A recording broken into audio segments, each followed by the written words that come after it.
Partaya pratibodhita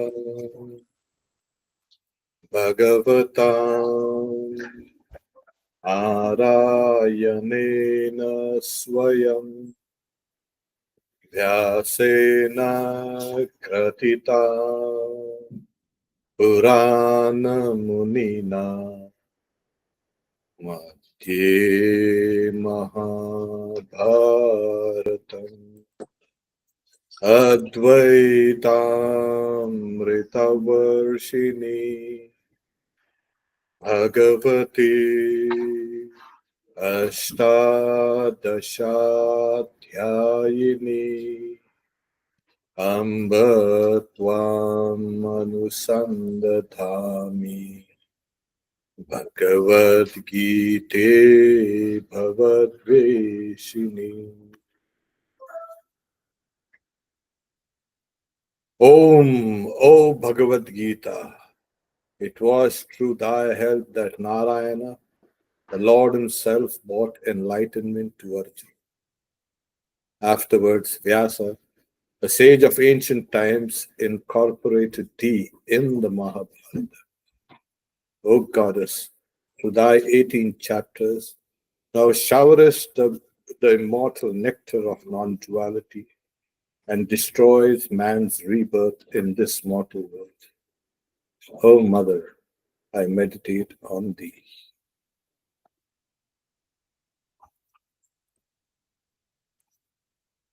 Chapter 15, verse 7.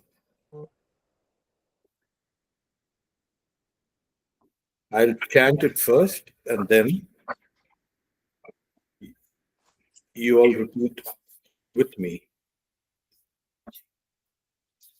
Mamaivangsho jiva loke jiva bhuta sanatanaha manashashtanindriyani prakritistani karshati. Repeat it to me. Mamaivangsho jiva loke jiva bhuta sanatana manashashtanindriyani prakritistani karshati.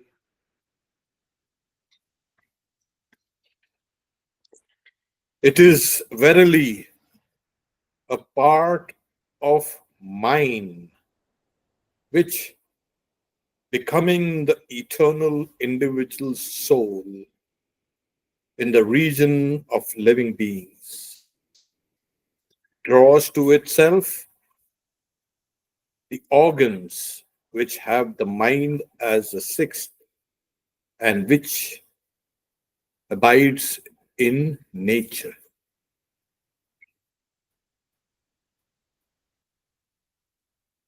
We will take the chanting up later because that's what we are trying to accomplish so that you can get familiarized with the chanting. So we'll discuss this first. So here the Lord is giving us, in the very first instance, he's saying, Mama, mine, eva, verily, angsha, part. It is my part that has become the jiva. So you all, including me, of course, have a jiva, which we know, we call ourselves jiva, but we forget another thing, that this is God.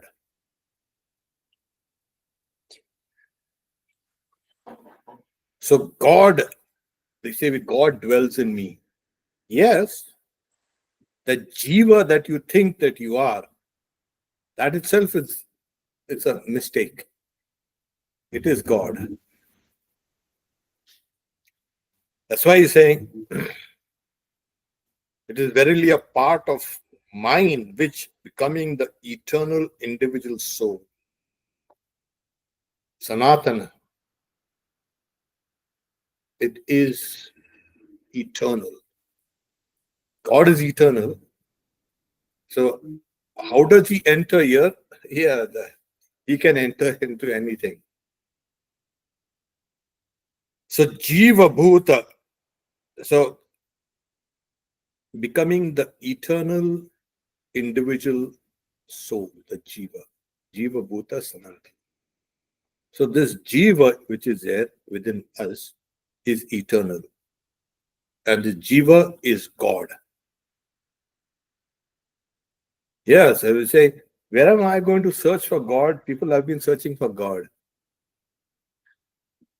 God is here. I think I told you of that small Puranic story where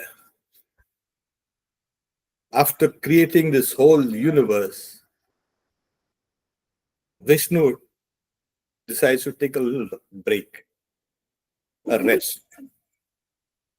And he's now taking rest there.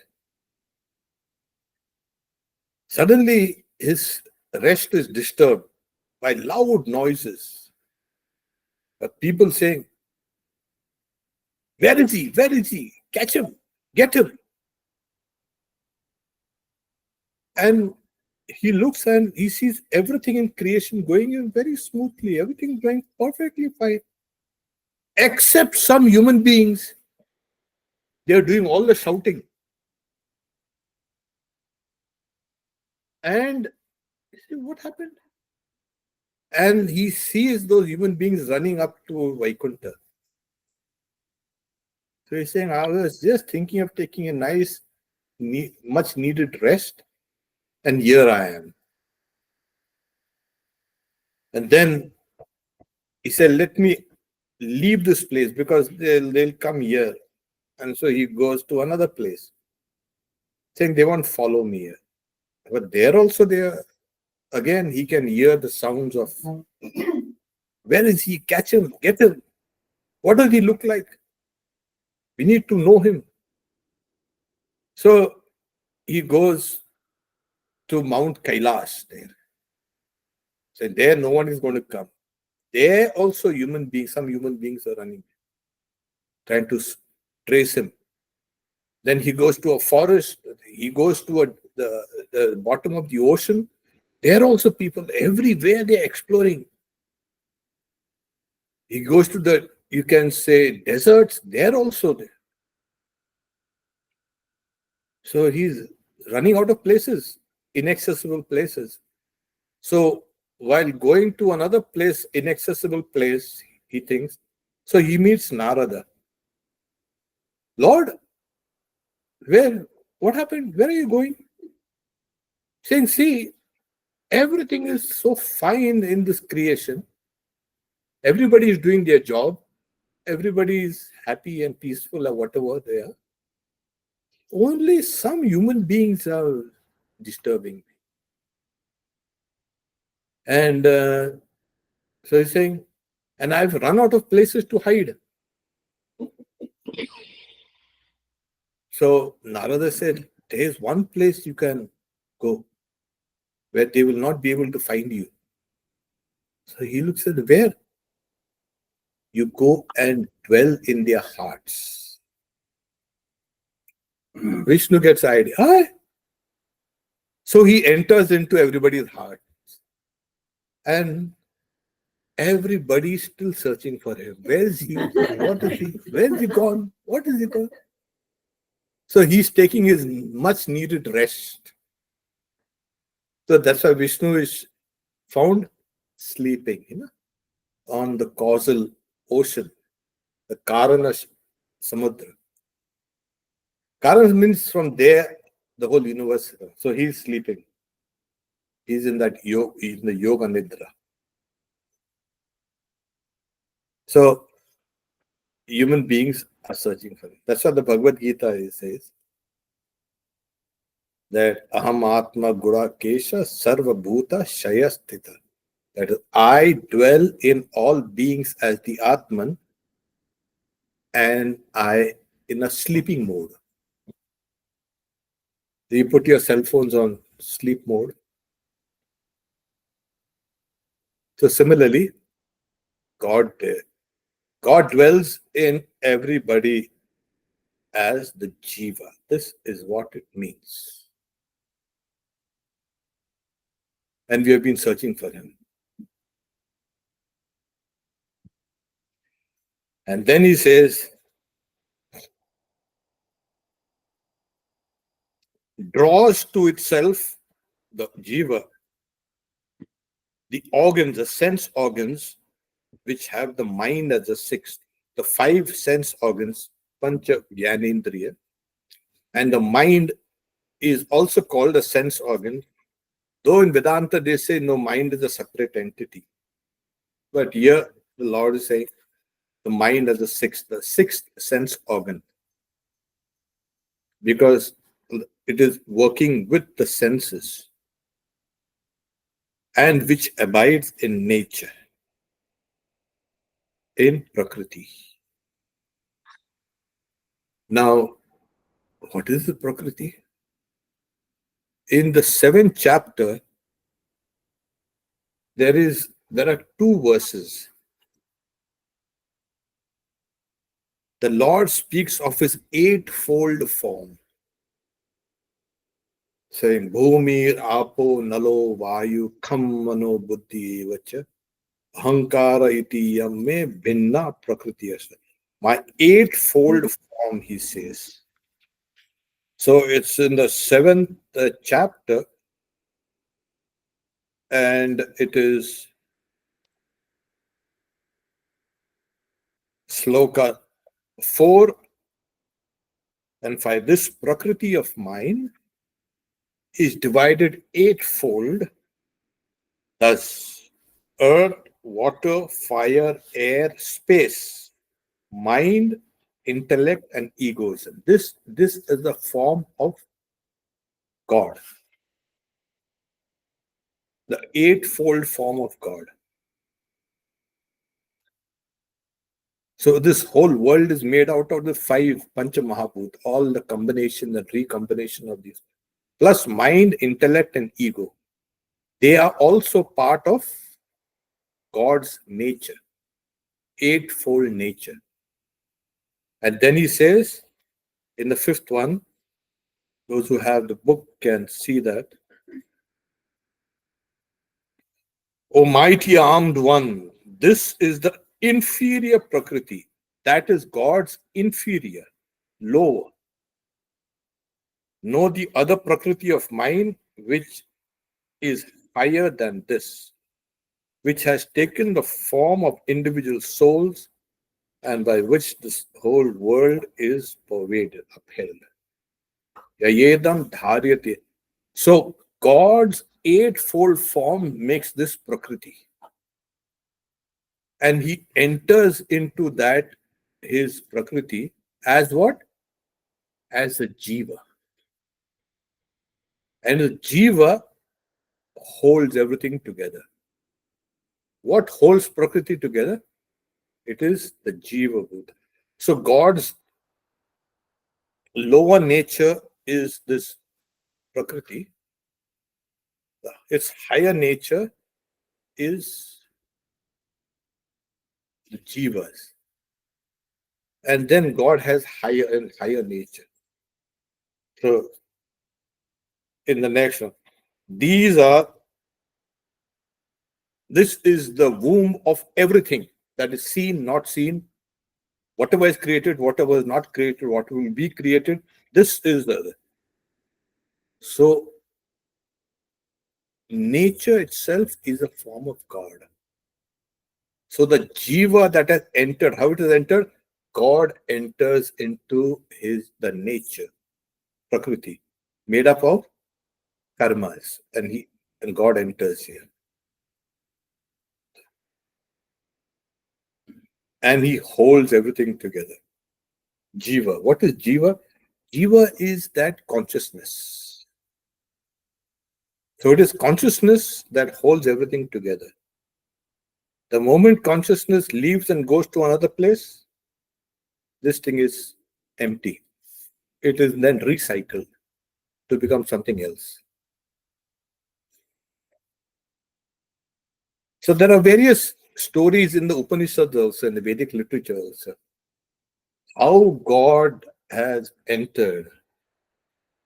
So, before God enters, he sends all the assistant gods to run everything. Now, we have these senses and the mind, etc.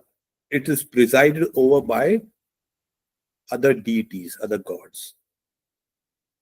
And then he makes a opening here, enters here. In some places, say, oh, everything is occupied here. How do I enter? They say he enters to the toes of the feet and enters inside it, sits on. And he has hidden himself nicely. That's why in our Vespers hymns, come to the heart's black cave and illumine thou light of the light. So he has hidden himself. The best place to hide himself is this, the heart. And just to distract us, he has made our minds outside, outgoing. So this Kathopanishad says, Paranchikani Vratrinat Swayambhu Tasmat Parang Pashyati Nantarat.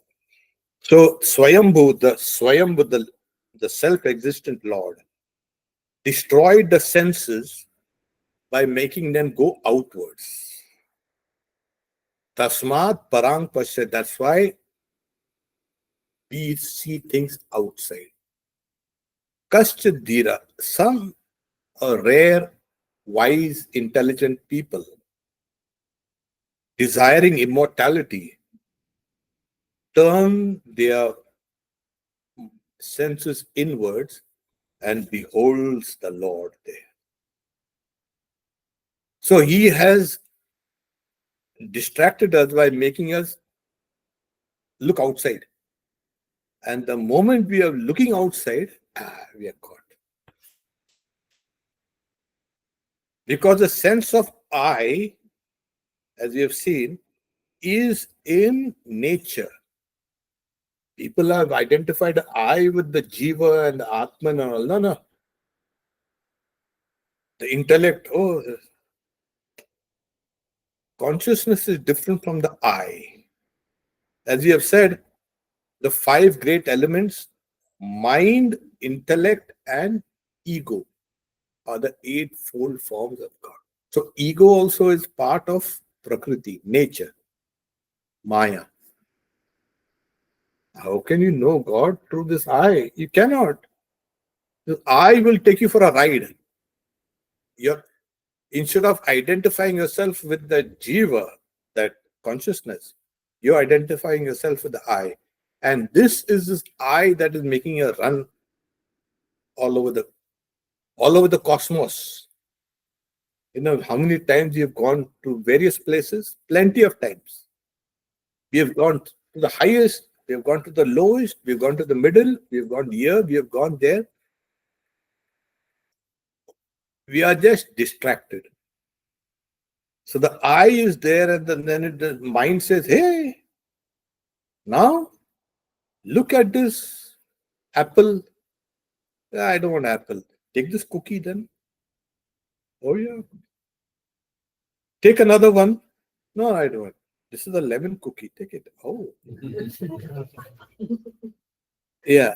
So it has kept us busy. Behind is that consciousness, which is God, which we have been trying to search for it. So the whole idea is to turn back inside. Yesterday I was telling you, I think, how can you realize God? It's a God realization. It's a God realized soul. Sometimes when I listen to all this thing, I laugh also. I say, what is God realization? So that is you. If God was not you, then we could not have realized it. Yeah, you can realize only yourself. That subject is that God. You cannot realize that wall there or that window there. It's not possible. You can realize only yourself. That yourself is that God. So there you have to realize. So God realization is there. It's not, you don't realize, oh, what is this? I am a part of God. God says, I myself, in speaking at times, we say, no, yeah, you're all parts of God are here. God says, I have subdivided myself into all beings. We have not become parts. God has become parts and he has gone everywhere. So this is what the verse is saying. Now the objection is raised. How can God, which is one, which Vedanta says, can have many parts? Oh, what is this? God can have parts. If God can have parts, then God is part of this nature which is dividing, subdividing God. So in Advaita Vedanta, especially in Shankaracharya's, it is just spoken for comprehension. God has said, Mamai Vangsho, this is verily a part of myself, which becoming the eternal individual soul. So, the part of myself. Because when the part is taken off from the whole, it leaves an injury. So God can no, God cannot be. So there are these two examples given in Vedanta and also in the commentary that like a reflection, like God has entered as it were into the various receptacles. Sri Ramakrishna gives the example of the body is the plate, the mind is the water, and the sun, which is reflected in that water, is the individual soul. That is how he has entered. Not the part of that sun has come in the water. It's a reflection. That is how that one God has entered into all beings. So one has become many through Maya, not in reality. So that is how God has become. The one has become the many. He has entered, but as it were, is entered. Okay. So that is then when you say, okay, that God now which is here, the reflected consciousness, now it has various other limiting adjuncts, upadhis. I'm this, I'm that, and so we feel we are separate. Because take for instance, we have various types of different colored plates, and size of the plates also are different. And so what does it matter for that sun? The sun is reflecting there, all right. So the plates are different, and then the big plate says I'm big, the small plate says I'm small, and the heavy plate says I'm heavy, and the decorative plate says I'm so decorated. So that has got nothing to do with the reflection there. So these upadhis, they create this kind of illusion. Illusion in the sense of, oh, I'm separate from this, I'm separate from that. God is not responsible for that. So who is responsible? You are responsible. The whole blame is put on you. Why? Because you wanted to eat that lemon cookies. So it's gone. And whenever you want to grab something to take, whenever, whatever you do, you want to do something, nature will grab you. Come, and they'll pull you. And then we're saying, oh, all right. We don't know what is this. Let us go along. And nature is taking you round and round and round and round. And not only that, she's making you forget also. All right, if you are going round, 1 round, 2 rounds, after then you forget how many rounds did I give. That is what happens. So the Maya works like this. First is it grabs you and pulls you out. It shows you. Swami Vivekananda says,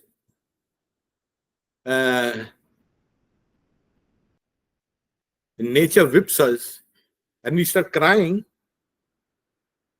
Then she brings the gingerbread and we start laughing. So we are like that.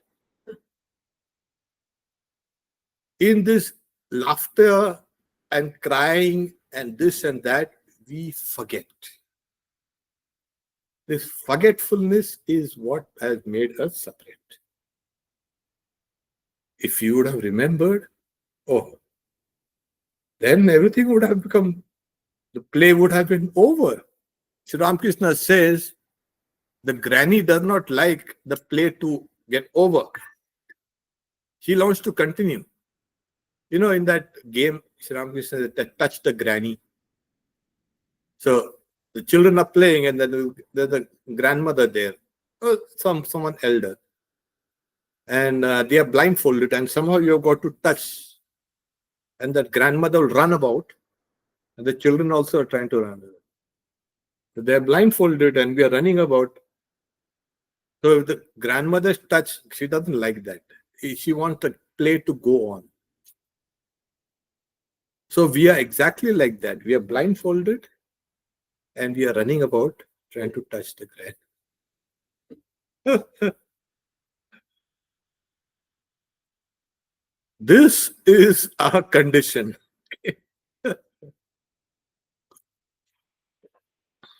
However, what the Lord is saying is this, like that. In the previous 2 verses, he has spoken about his state as transcendental. Na tad bhasayate suryo, na tashanko, na pavaka. Yad gatva na nivartante tad dham. So here he says, neither the sun nor the moon nor the fire illumines that. That is my supreme abode, reaching which they do not return. In the 6th verse. So we have this idea that there is one aspect which is transcendent. And in the 5th verse, he had given what are the conditions. And the conditions, what are the conditions for this person? The wise ones who are free from pride and non-discrimination, who have conquered the evil of association, who are ever devoted to spirituality, completely free from desires, free from the dualities called happiness and sorrow, reach that undecaying state. So here it is. Who can get this state? He is already given that conditions. And the conditions are this, and the state is transcendent. Like, okay, sun, moon, fire, lightning, all these things, they illumine things. But these luminaries itself cannot illumine that state. So you get idea that that state is luminous. Now, what do you mean by luminous? It means it is consciousness is called like no, it's luminous. Consciousness is thought of as luminous. So this is self-luminous. Even material objects cannot reveal that state. So that state. Now, where is that state? Again, oh, there. It's there within you only. That transcendent state, the state of Vishnu, is there within you. You don't have to go about here and there. So there is one level of yours, and then that level is, the higher level is the consciousness which is. Now what now? This consciousness which is there within us, it is holding up all these mind, body, intellect, ego, etc. But there is a higher transcendent aspect that we are not aware, and that is the state of that transcendent absolute, that one God.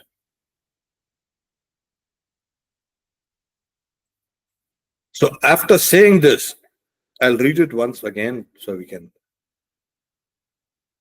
can follow in that book of yours. It is verily a part of mind which, becoming the eternal individual soul in the region of living beings, draws the organs which have the mind as a sixth and which abide in nature.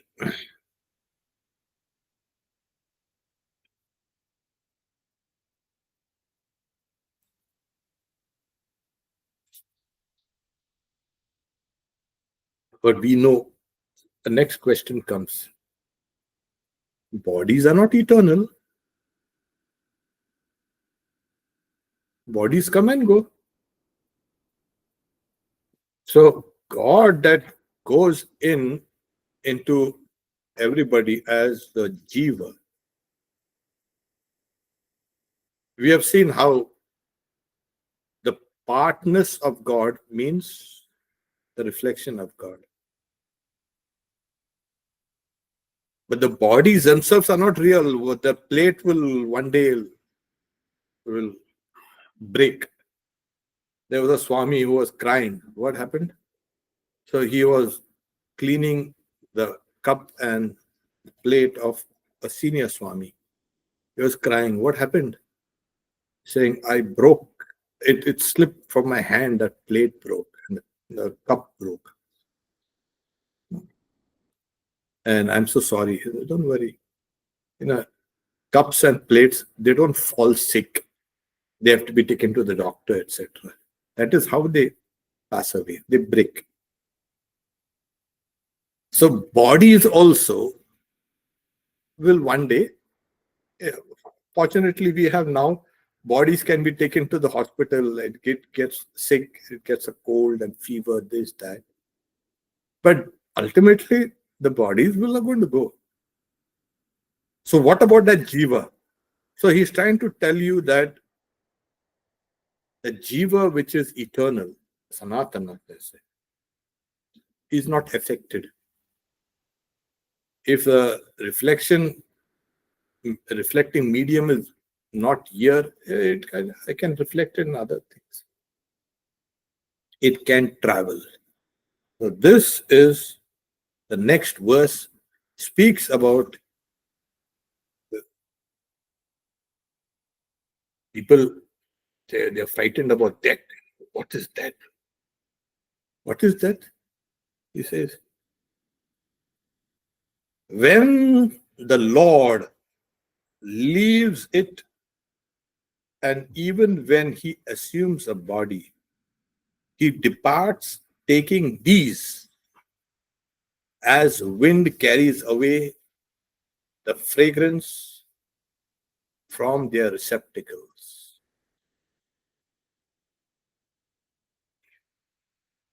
So when he leaves or when he comes, what does he?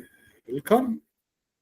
So he's taking the sense organs and the sixth, the mind, with it. Yeah, this is what is called rebirth, punarjanma. This is how. This is how you come in. This is how you go. So suppose I have to leave here because they will not keep me here. After this class, I say, please leave me. And suppose I leave this, I leave this and go. They say, hey, take this and go also. This belongs to you only.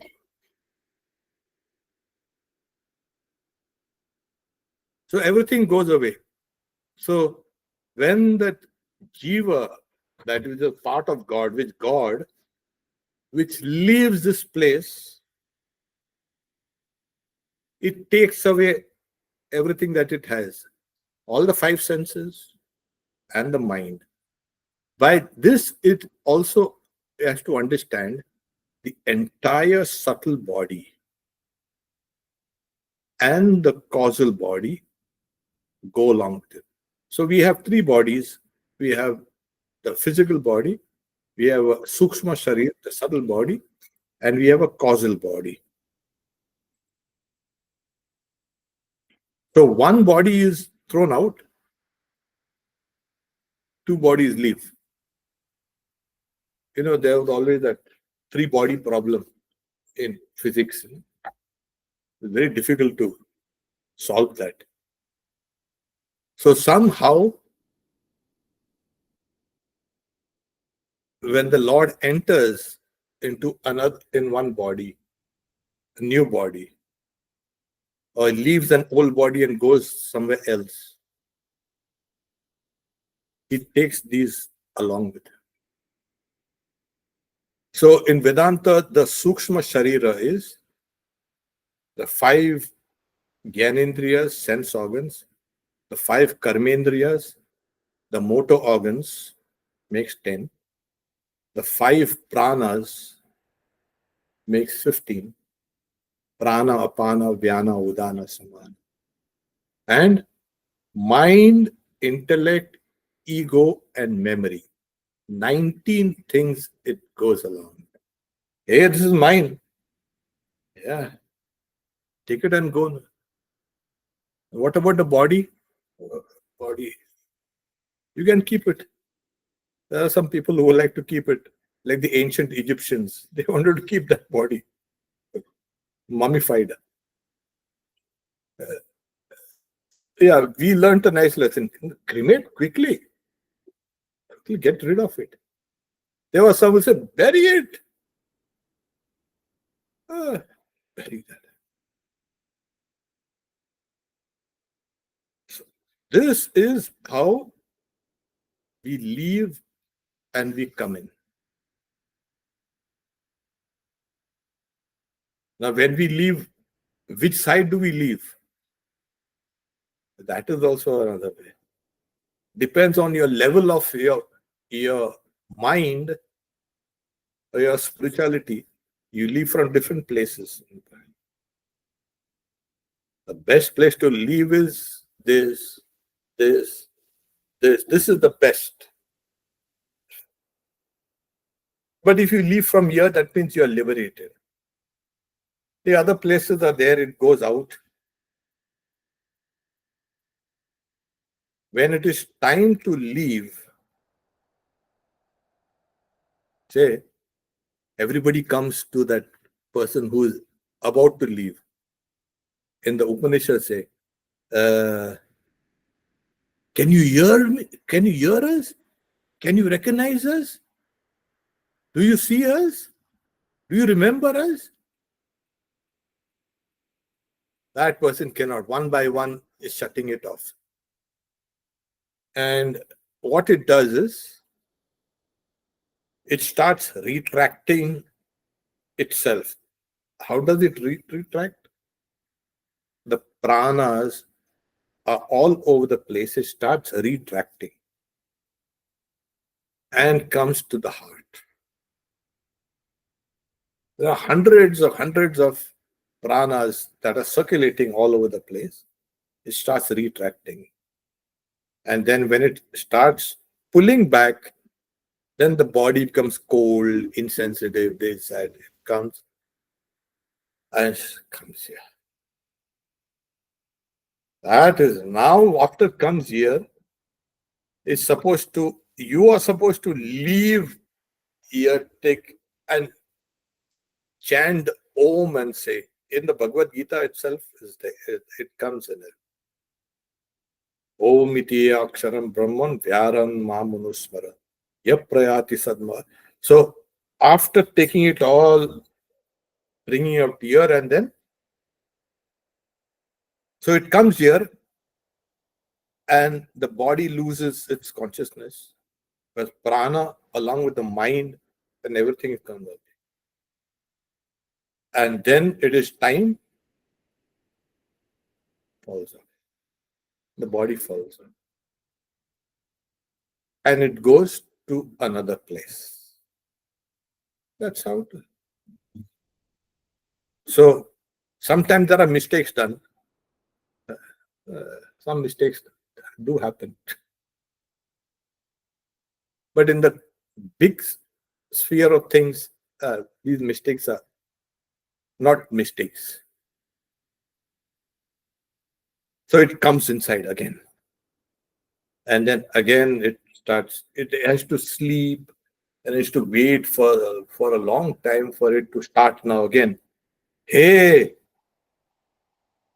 last time I was doing japa, I did 50 and then I had to leave. Now I have to do the next 58 and I'll keep on. So it will continue its journey of what it was doing previously. Continue. This is how we leave and we come.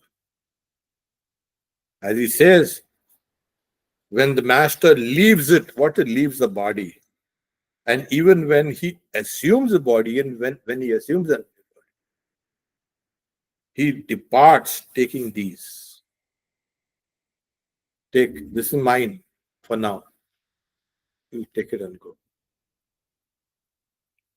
As wind carries away odors from the receptacle. So this illustration is given for you to understand, like the wind takes everything. Like there's a nice sweet smelling jasmine or a rose tree. The wind just comes and blows that fragrance away. So the jiva takes all these together and goes to another place. And then what it has taken along with it, will unfold it. Okay, let's get back. Let's get back to business. And then it's business as usual. So in Sri Ramakrishna's Gospel of Sri Ramakrishna, there's one person, not very kind of very argumentative. Is there something? Something like rebirth? Can you show it to me?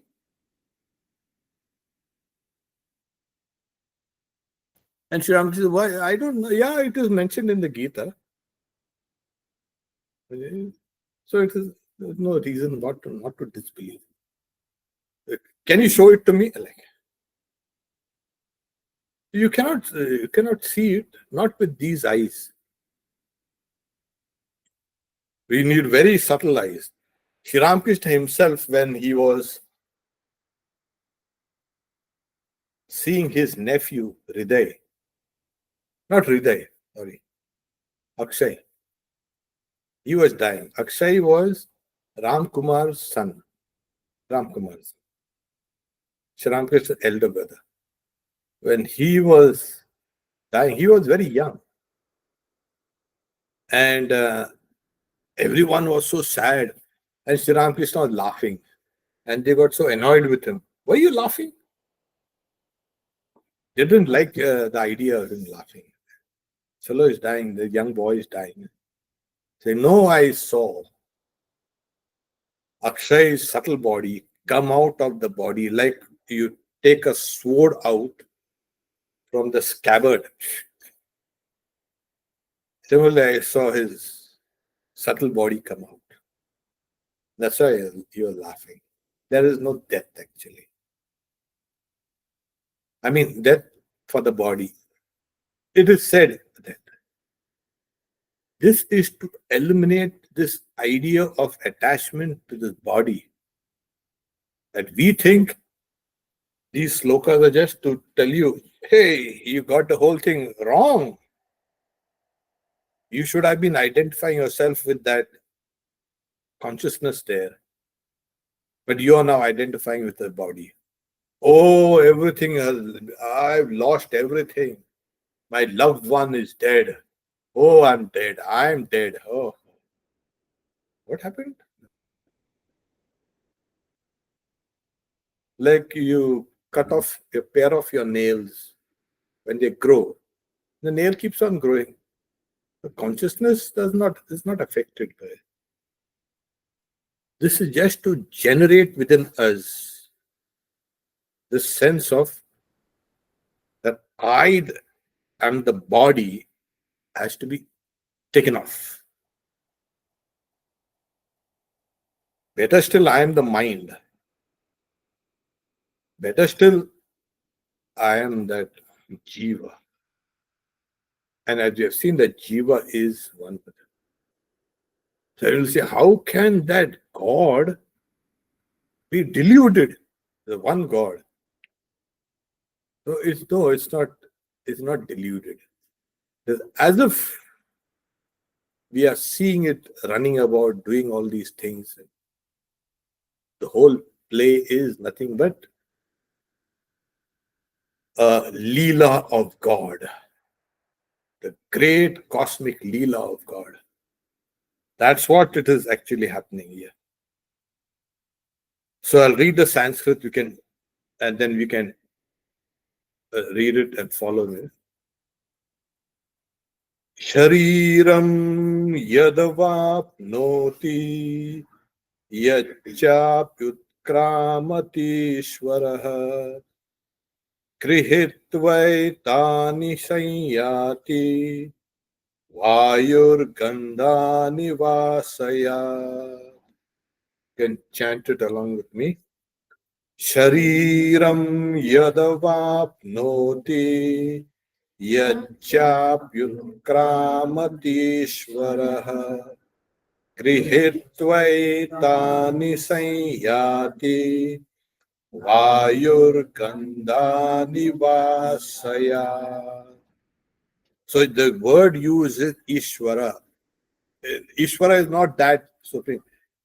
By implication, it is meant that that which is here within you is the Lord. That Lord, Ishvara, Utkramanti, to rise up, Utkramanti. And Stitam Vapi, whether it's stationed. So this, the Lord, when it leaves, he's saying, it takes with itself or avapnoti, or it assumes, whether it gets up and leaves or it takes another thing as it takes what? Etani, these, the sense organs. All the five sense organs and the mind, the six. Takes it and goes. Like the wind carrying away.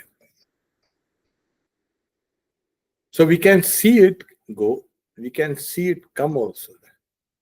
I mean, those who have that kind of subtle vision, they can see it.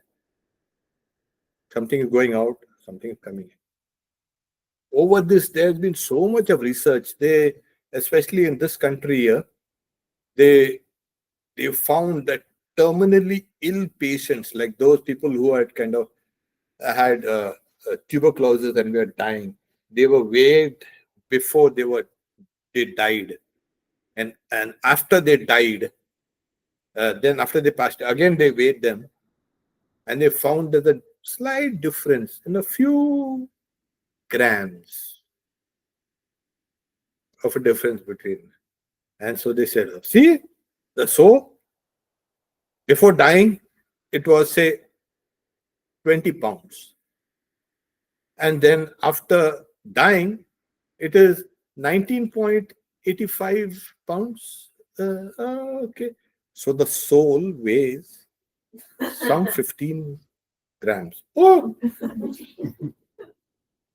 And there were so many crazy experiments, and there's some, they had put some helium, you can say, gas with a big, in a big jar. They wanted to trap what was going out. They could trap it.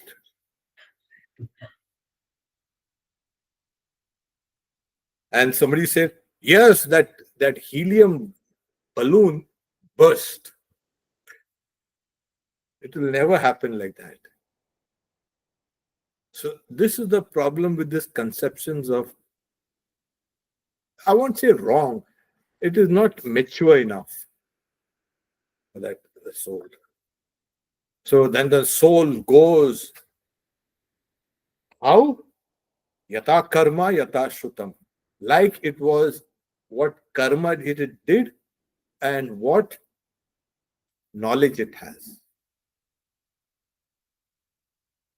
So Swamiji gives another example. Suppose there's a ball in the room, and we all have that mallet, that wooden kind of, and we all hitting that ball, and we all hitting it at different blows, and it gets an exceptional big blow, and it flies out of the door. Which side it will go? It will be determined by all the blows it has received, not just final blow. All the hundreds of blows it has received, that will give the direction. So all the karmas, whatever karmas that we have done, we have not finished that. Lemon cookies. I wanted to eat that lemon cookie. And then next you'll find yourself born in a place where there are only lemon cookies. Then you get sick of that lemon cookie. Out with it. Why? Because you completed what you had started. You have to go and get now. So, and a level of knowledge. Yata karma, like your karma, yata shrutam. That is what it is. So it goes out, seeks. So that's why I say this Ishvara, the Lord, the Master here, it's translated sometimes as Master, sometimes as Lord, sometimes as a Jiva, whatever. So saying Shariram Yad Avapnos, when it acquires a body, or when it leaves a body, Yacha api utramante. Ishvara. Grihitva, by taking, holding, Tani Sarvani, all these, all the 5 sense organs and the mind is the 6th, and it leaves. Like a wind is carried, where the fragrance of a flower is carried by the wind. It goes. Now, so how does that old fellow start new? Oh, you have all the mind there. The mind and the intellect, the ego, and all the memory is there. Everything. You go along with all whatever you have done. There is no doubt about it. So this is how you go in and come out. You go in and come out. God could have done a permanent body, no? Permanent bodies. like you, but no, God did not. So his lower prakriti, the eightfold prakriti, is constantly changing. That is the fun part. Suppose you would have had a permanent body, then you know what would have happened? We would have killed ourselves. Oh, yeah. Imagine what a boring place it would have been. Nothing. And people who want to go to heaven, something like this. You have a permanent body. What? Permanent body? No permanent bodies. Yeah, I mean, heaven, if you go to heaven, there's a permanent body. Only in the Vedantic heavens, they are not permanent, impermanent. That also is impermanent. So, the idea of change and the idea of changeableness, the idea of change also is very important in this nature. Otherwise, somebody is born a fool will remain a fool forever and ever and ever. Amen. Yeah. So the fool must get a chance to become wise. Nature will give you, yes, go ahead. And so the wise also should get a chance to become like fools. Yes, go. Because wise people do some foolish things. So somebody with, suppose somebody is born with a limp. That limp also will be forever then. No, you can go to the doctor. You can put an exoskeleton and then you can go about. No problem. Yeah. So this actually keeps us busy. The jiva, it keeps the jiva busy.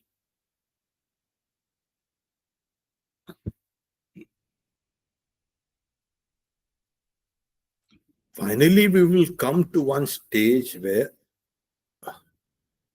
we will understand the two aspects of nature. The lower aspects are changeable, changing, and the higher aspects is what actually holds this together, the unchangeable aspect.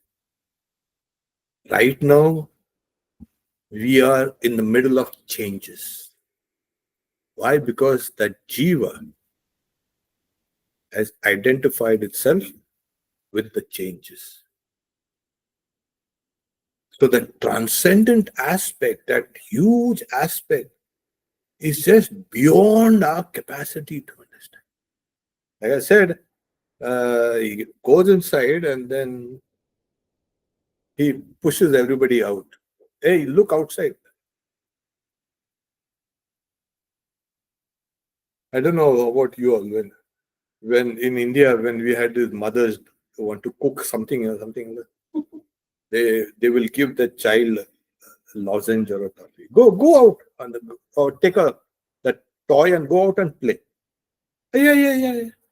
Yes, leave the room. So something like this has happened. Go out. And it's gone out and we are now jumping about. So to come back to that consciousness is what the whole thing is.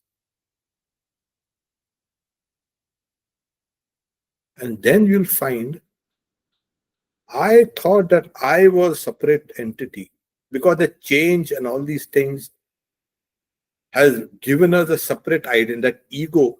We have identified ourselves with that ego, which is part of nature. And that ego, being part of nature, is always changing. That's what the whole idea is. So it's constantly changing. Your ego, which was yesterday, is now it has become hurt. Why? That person said so and so things to me. Oh, and I'm feeling bad. And I cannot sleep. And my ego is keep on thinking of that. So the ego also is changing. Though it is a kind of a continuity, yet change is changeable. The ego of a child, the ego of a grown up, these are different things. Beyond that is that unchangeable reality. That is what it is. So remember the illustration of Sri Ramakrishna. The plate is the body, and the plates are different varieties, made of different materials also. The water in it is the mind, and the sun reflected in it is the jiva. So then Sri Ramakrishna is saying, suppose you have 10, you break one plate, then how many suns are there? One real sun and 9 reflected suns. Break another one. Then you have one real sun and 8 reflected ones. Break one after another. Break 9. Then what remains? The one real sun and the one reflected sun. And break that last plate. So what remains? The one real sun, you cannot say that. Because you have gone beyond your speech and mind. Sri Ramakrishna, you cannot even say that. The real sun. Only that was there.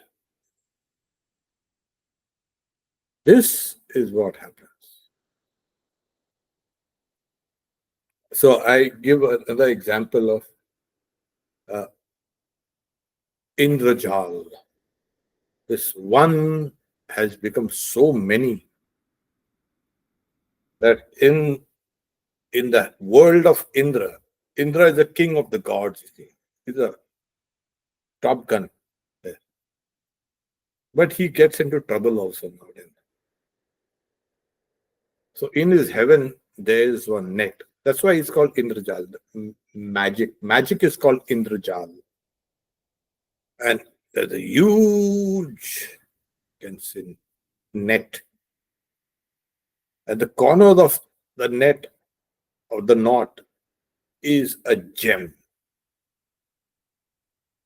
And if you look in the gem, you will see the whole of that net. That's the magic. How far is that net? We do not know. Physically, you can see. But you will look in that one gem, you will see the entire net. So if you look closely into your jiva in your own consciousness, you will see the entire world inside. You will see that God, which has become the jiva, and that which is playing. You will see the entire creation within you. When Gopala was, eating clay, taking all this thing. So Mother Yashoda said, "What do you open?" She opened his mouth, and he opened his mouth. Huh? She sees the whole universe inside him. How is it possible? Even in the Bhagavad Gita, 11th chapter, where Arjuna sees in his body, God's body, the entire cosmos. And there are other various examples that though God is become the jiva through reflection, yet it is through the reflection only can you know the real. And when you see in your own soul, oh, the whole universe, the idea of separateness goes, and then you become that. So these two verses are just to give us the idea that what you're living is nothing but it's a long continuation. All of us have been writing songs. We are such big writers. You're writing the story of our lives. and plenty of pages. Every life is one book, and then one book is over, we write another book, sequel and sequel and sequel, part 1, part 2, part 3, part 4, part 5, over and over again. We keep on writing. The problem comes is, why are we writing? What are we writing? Now we have to write. This writing business has to stop.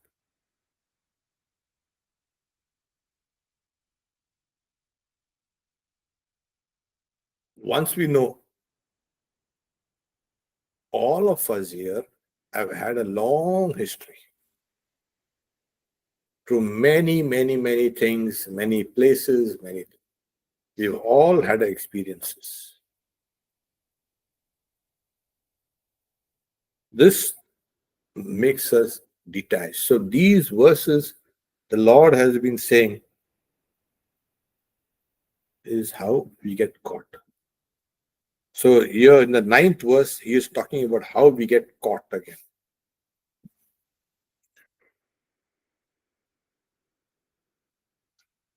This one enjoys the objects by presiding over the ear, eye, skin, and tongue, as also the nose and the mind.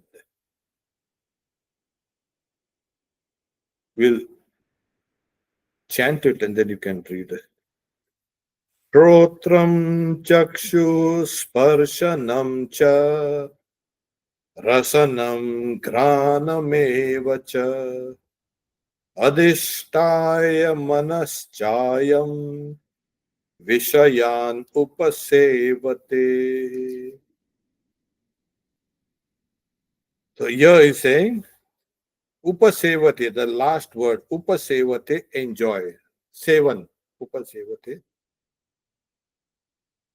What?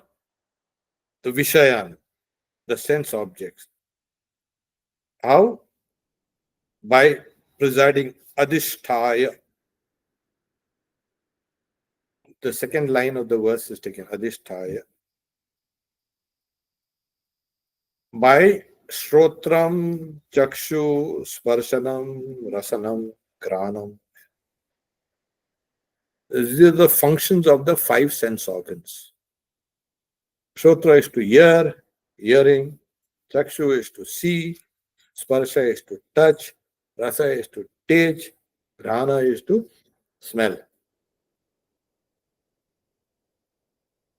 And along with the mind. So this is it. So this one enjoys this world. This one means the jiva. That's why they say, Sri Ramakrishna used to say, Panchabhute fande pode, Brahma kande. Brahman falls in the trap of the 5 elements and weeps. Brahman weeps after falling in the. We are all of us weeping. We may not know it, but we are weeping. But we are there. No, we are all happy. We are all there. So we are experiencing this world through this. Now, Shrotra is ears. Okay. Now, you hear through the ears. And what makes it possible? Space. Akash. Chakshu. What makes it possible? Objects, light. But what makes it possible? The element of fire. Space, Akash, fire. And then Sparsha is touch. What is touch? Air. The wind it blows. That makes it possible is touch. And grana is smelling. Smelling nose. Prithvi, earth. So what he's trying to say is rasa is taste, water. So earth, water, fire, air, and space.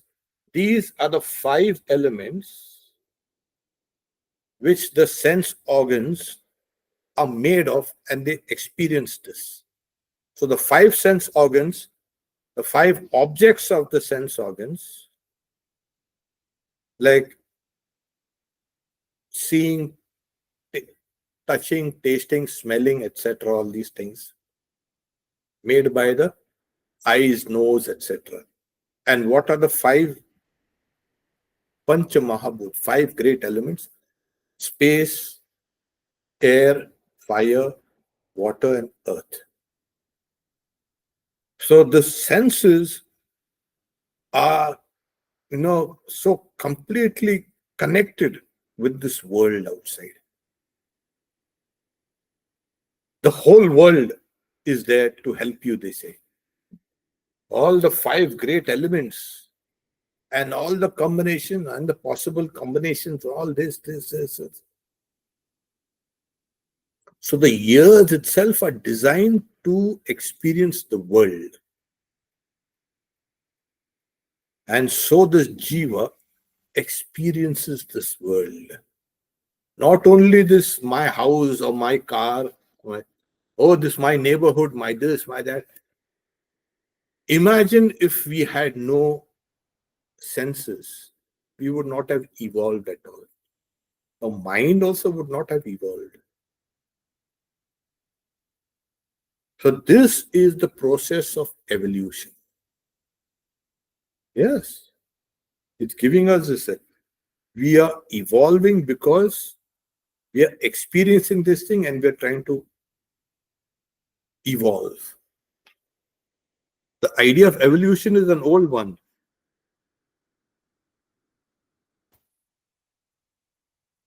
Every time we are experiencing this, the example given in the Yoga Sutras is what, I don't know if you have it here in the US, but there is one canal which is like from the river, that river water is diverted into a canal. Maybe here also. It's dug and built up. And all across the land, there are these small sluice gates. You can open the gate and the water runs in. And the water covers the field and then you close the gate. So what happens is the water runs down by the force of gravity, by gravity itself. And then you open the gate and the water fertilizes, makes the field ready for harvesting or crop or whatever, for growth. So nature, the power of nature is already there. When we experience this world, we are, as it were, lifting some of those gates and letting the water of nature enter inside. And field means what? We are doing a karma. The body is considered like a field. 13th chapter, Kshetra and Kshetrajna. So here is the body, and the power of nature, like the water which has been let in, comes in, and then it produces, the field produces fruits or flowers or crops or whatever. So these gates, these senses, we are experiencing all these things. And as it were, nature flows through this, the open gates, and it starts changing us, modifying us. And we keep on, hey, there's a lot of water now, we'll plant this and plant that, and I'll do this, I'll do that. And then that field gives rise to karma phala, the results of karma. Karma you're doing because you have the sense of I, and then you're doing some karma, and then it is coming back to you as the result. So the field is a place of karma and results of karma. So this nature, so we have these 5 gates here and the 6th mind. So we let in the water and the water pours inside. So this earth, water, fire, air, and space, they flow inside because the senses are designed to grasp that. And that's what we call seeing, hearing, tasting, touching, etc. So remember, the 5 senses with their functions are designed perfectly to experience the 5 great elements. That is the whole of the universe. So you are experiencing the whole of the universe in all its varieties through these 5 senses. And for evolution, we are evolving. Only thing we are doing all that, sometimes we leave the field fallow and all, instead of crops, or sometimes we'll put some crops and then we get only weeds. And the weeds are getting bigger and bigger and they're choking up all this kind of, forget it, I'll do it tomorrow. The weeding I'll do tomorrow. Nothing happens. The weeding is not happening, and the weeds grow and grow. They kill all the crops and all that. So weeding has to be done. And that is called spiritual discipline, sadhana. But that is only how you can remove the weeds out. So sometimes we get stuck up instead of evolving further. Oh, this is mine and this is mine, and then you're growing more weeds. So to understand this verse explains it like this. My explanation, of course, that your senses are there to contact the whole of the universe. And as it contacts the whole of the universe, you are evolving. You are evolving. The soul is evolving. God has not given us, just left us. Okay, finally, it has to come all together only. So you take your time, come and evolve slowly. So from one body, you go to another body, another body, another body, another body. You're evolving. So what evolves? The other day we are discussing.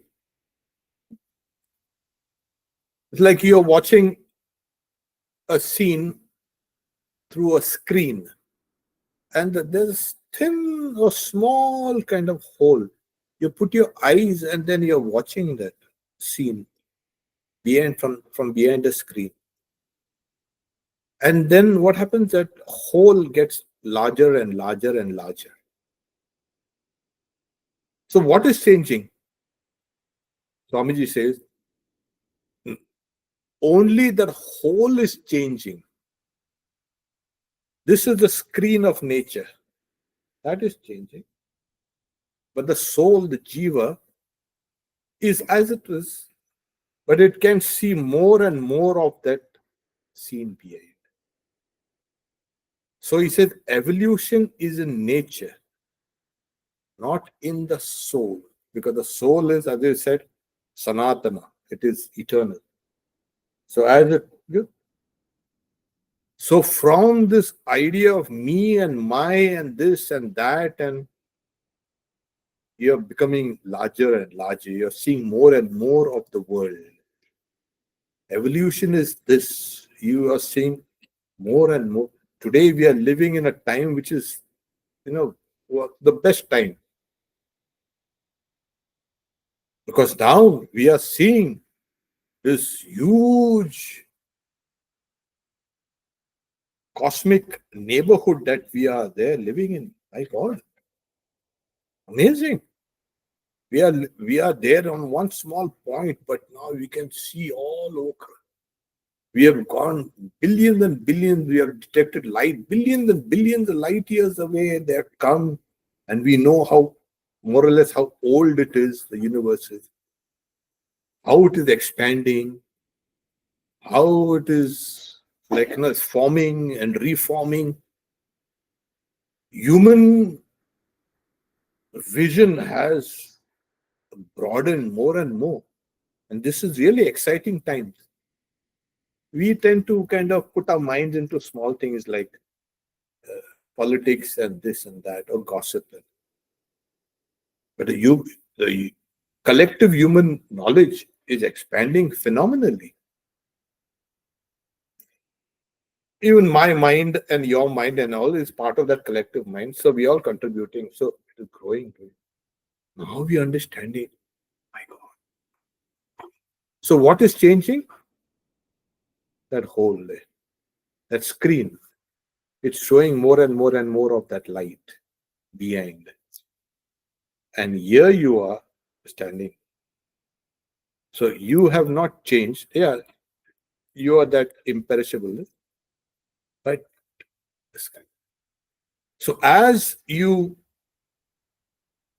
bring in all that water from that river water, which has come to the channel and it has come back into the field, it is helping you grow. But sometimes we are foolish. We let the water go in, and Sri Ramakrishna says, they're on this,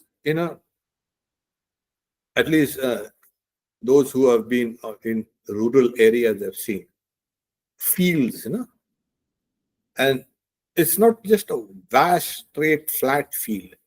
There are bunds, there are borders where the water can go and collect it. But sometimes, Sri Ramakrishna says, sometimes there are so many holes there in that. So water, instead of reaching that field, runs out of those holes. Those holes, he's saying, are the holes of desires. It runs out. Whether it's made by rats or made by crabs, we do not know. But water that is bought in the field runs out, escapes. It does not, you are not benefited. So all this thing that is coming in should have given us a great bumper harvest, but all that water is lost.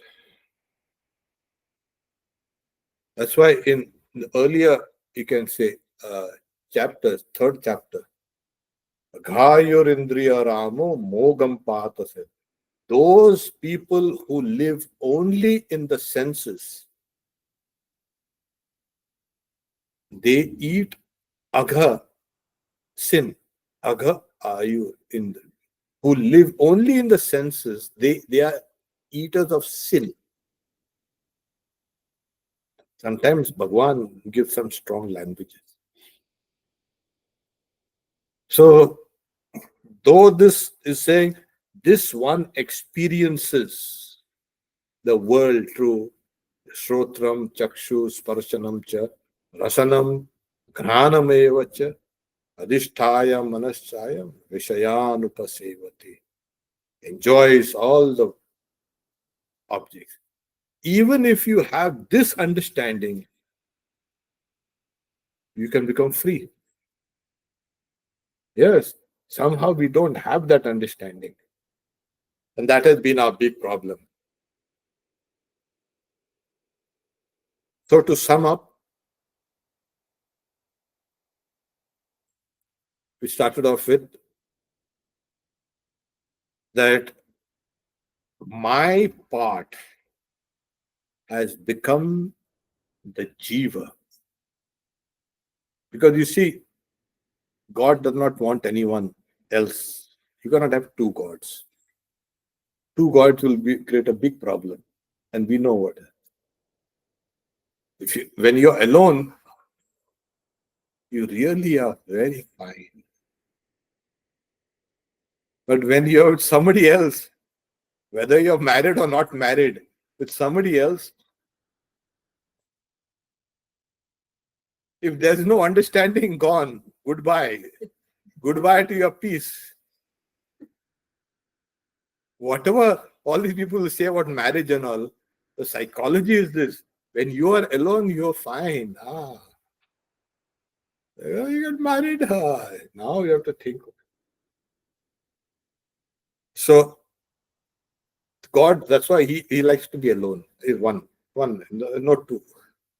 Will create problems. So eternal soul, God has become the eternal soul. Mama Evangsa Jiva Lokya. And then he's saying his transcendent aspect. And then he says that when this Jiva enters or leaves the body, he takes along with his the things that he will require in the next journey. Suppose you're going to hike, you will not go along with some other equipment. You'll go with hiking equipment. So when Jiva has to go from one place to another, he is going hiking. Let's take the hiking, all the five senses and the mind, and goes there. And as I said, it's 19 elements, all together.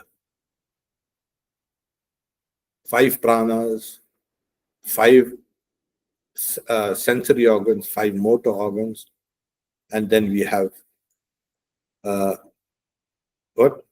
Yeah, and mind, intellect, ego, and memory. It's all 19 things there. So it goes there. Suppose it leaves something behind. No, don't leave. I remember a long time back. There was some kind of there was a program we were in Belur Math, and we are all with roommates, and then we were told you have to leave your rooms for the senior swamis to come, and they will use all the facilities, and you all go and live in the dormitories. And then we were happy because the break from our classes, no classes.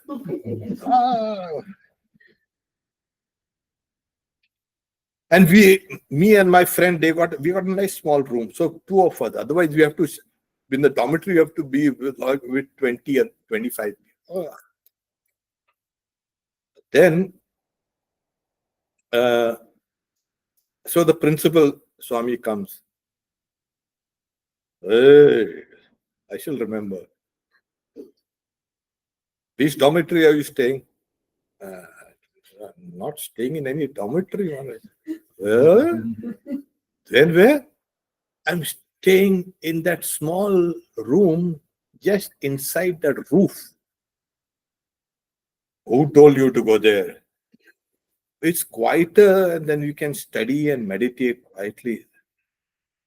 No, you go. The general rule, you have to go in the dormitory. 2 days of peace we had, and so we packed up and put it everything in the bag. Me and my friend. So I had a little extra, more than one bag. So I said, I'll come and take it later. I told my friend. So, he has passed away some years back, unfortunately. So, no, pick up everything. We are going to pick up everything. We're not going to leave anything behind. Let's go. There should be no Maya. Don't leave in one needle there. I said, good, nothing. We leave. So we took everything.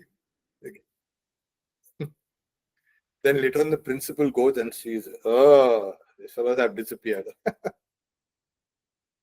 Anyway, so the idea is when the soul leaves one and goes to the next, it completely takes everything and whatever it requires. No Maya. And it goes into another. Hey, there it is. From here, one to another. So, and as I said, what does it take along? Whatever you have done, and whatever knowledge you have acquired, that will determine where you will go. But there's so much going and coming. And as I said, we tend to forget. We'll do the same things that we did over and over again. That forgetfulness is this Maya. We forget. But forget everything? No, the Yoga Sutras, it speaks about you can get that memory if you want to. Sometimes it comes spontaneously also, without you asking. So now today's world, you have now a lot of it. This was known in many cultures, in many places. Now today it's becoming like a fashion to talk about it. Out of body experiences and near death experiences. Yeah. And past life regression. Oh, when I first heard, oh, very good. Nice. It's good.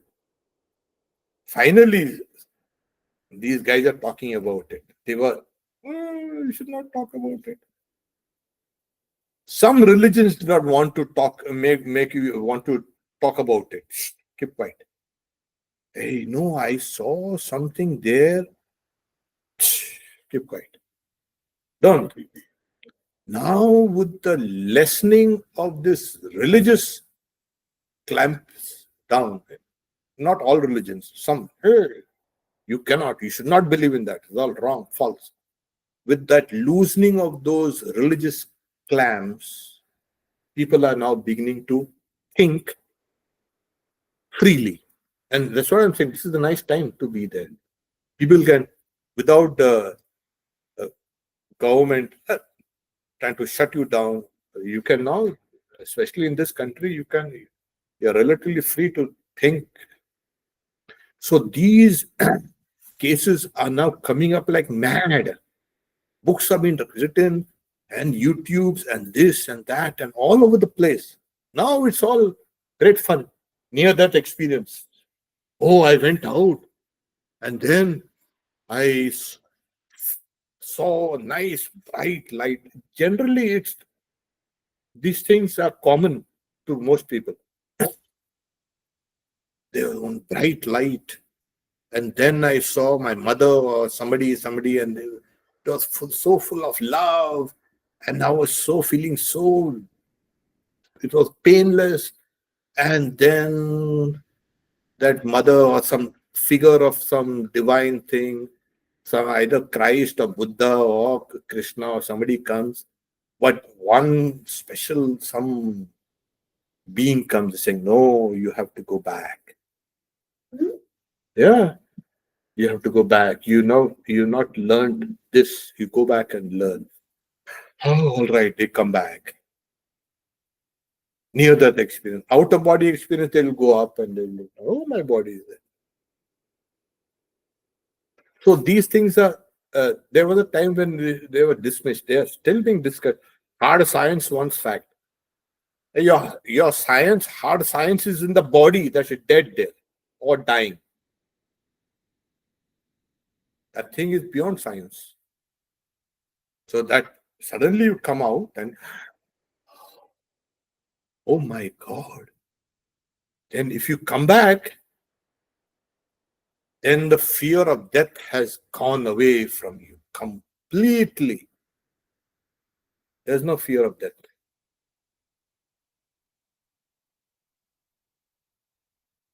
And you become very loving. You become very compassionate. This has been seen, noticed in almost all cases. So this proves that something survives the death of the body. And whatever it is, like Grihitvaitani Samya, like the wind carries the fragrance of the flowers. That's bigger, greater, more pleasurable than this small body. Suddenly you feel, oh my God, you expand. And we also like, yes, good, go, have more. And there are the books on the past life regression.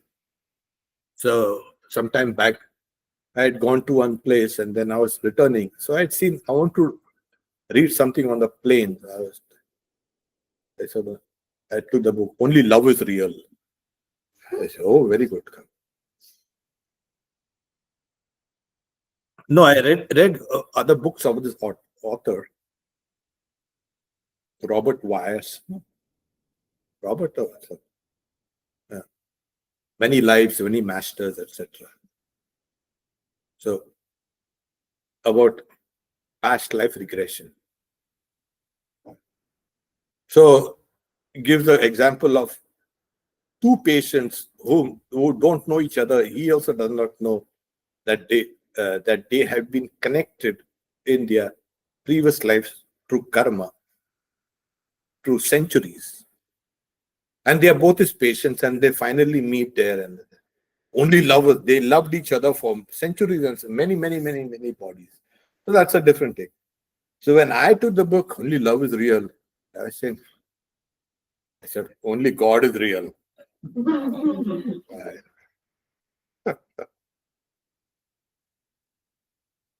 So these kind of books are coming like crazy, but it gives us an insight into something that we should have known long time ago, that the subtle body cannot die.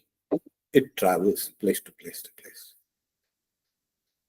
Picking up, Swami Vivekananda gives the example of a hurricane, picks up stuff, drops it there, picks up other stuff and drops it there, picks up stuff. So till the force of the hurricane is spent, that is moksha, liberation. When you know, oh, I am the jiva, and the jiva is God. Now, he had that kind of an experience when he was little, right? But he saw his dead body.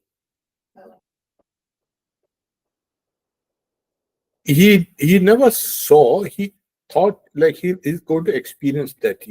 The question is Ramana Maharishi saying, yeah.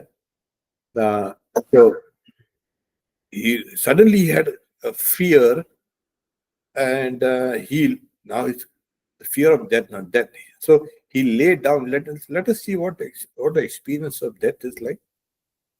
And so he felt himself as if he is watching what is happening, the death processes. And then he said, hey, I'm separate from that experience itself. And to that was the starting point of his journey into who am I? Finally found who he was. We have found here the answer. Who am I? You are that Atman soul. You don't have. So that was, yeah. And this was very common when we are growing up. So many, it was very common. Here it is a science. Now first is a curiosity. Many they used to, they used to make fun of these kind of people. These are delusions and these are hallucinations. Even there's something called a death stare. You heard about death stare? Yeah? The people are dying, almost dying, and suddenly they look, and their eyes and all are fixed. And sometimes they talk, sometimes they smile, and they look so happy, and then they are seeing something, and it's called a death stare. Yeah, there are so many things. They come to you before you can even go out from this world. You can see people. They think they're hallucinations. No, it's there. People come. And even after they leave, people, the nurse that took care of them, they go and they say, thank you. They say, thank you, and they leave. The nurse is saying, she's hearing that voice inside. She knows it's that patient saying, inside. It's my imagination. Now, these things are not now considered imaginations. Then she was, how are you? Oh, I'm feeling. If only I knew what death was. If only I knew this before. And this is the lesson for all of us. If only we knew. No, we know. Now we know. Oh, now we cannot give an excuse. Only if only we knew. We know now. You forgot, that's your problem now.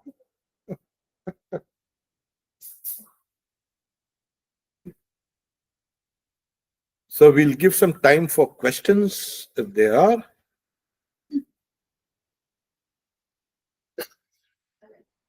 No questions, yeah.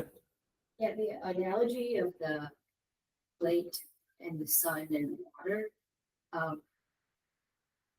So I want to just review if I got it right. So the plate, okay, the plate, the mind. Body. The plate's the body. Yeah. Okay, and then the water, Mind. Okay, that makes more sense. Yeah. And then the sun is the Atman. Is a reflection of the Atman. Oh, the reflection. So the Jiva. Yes. The sun is the Jiva. Reflected sun. No, the reflected sun is the Jiva. Yes. You cannot know the real sun without that plate, without the water, and without the reflection. So the actual sun is the actual Atman. Yes. Yes. Yes. So the question was those who, whether Lakshmi wanted to know whether the analogy of the plate is the body, the water in the plate is the mind, and the reflection of that sun in the plate is the jiva. The reflected is jiva. So sometimes the water is muddy, sometimes the water is cloudy, sometimes the water is black, sometimes the water is pure. So that the sun has got no concern. It can.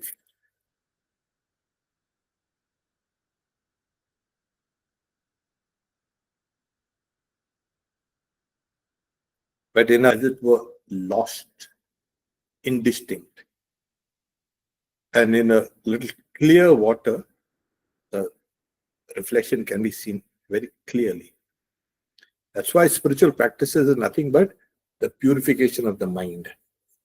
So in the puja, when you have the kalasham, the kalash, that is the same analogy to the hold for that? Was like, what's the analogy in the? Yes, that it's more or less the same. In the puja, the kalasha is the same. It's a ghata, it's a kalasha. Yes. Only here what happens is the Devi is invoked in that water. So during Shri Ramakrishna's puja, if you notice that we don't do it, I don't do it in the kalasha, but I do it in the conch. That water. So you have to invoke Shri Ramakrishna in that conch and ask him, please come here, please stay here, please accept my everything. So that water now represents Shri Ramakrishna himself. And then with that water only you can do puja.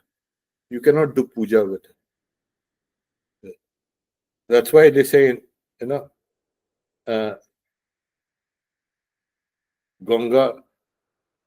puja, Ganga jal. What is it?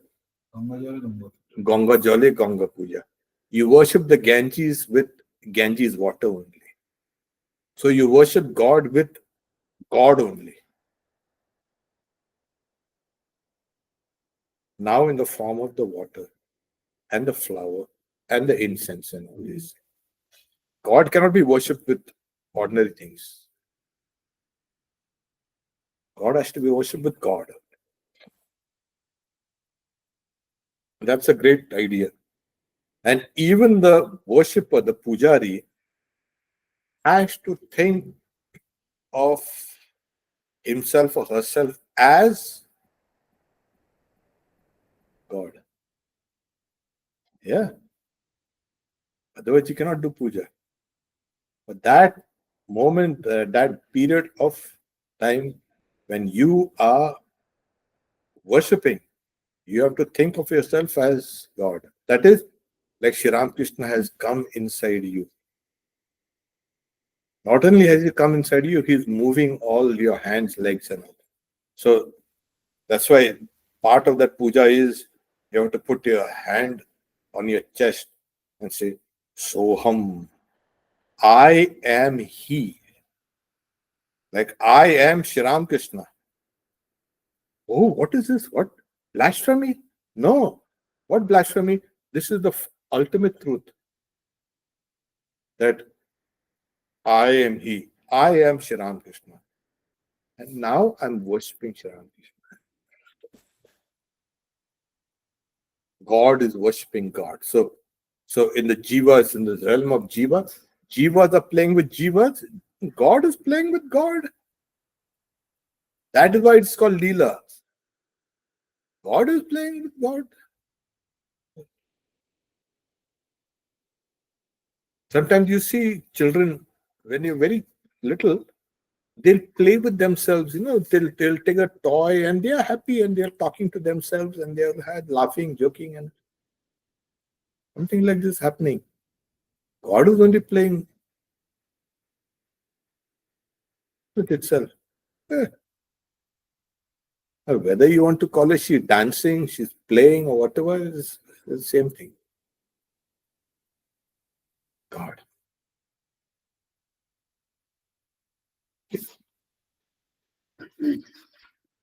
So no more questions, so we can end here.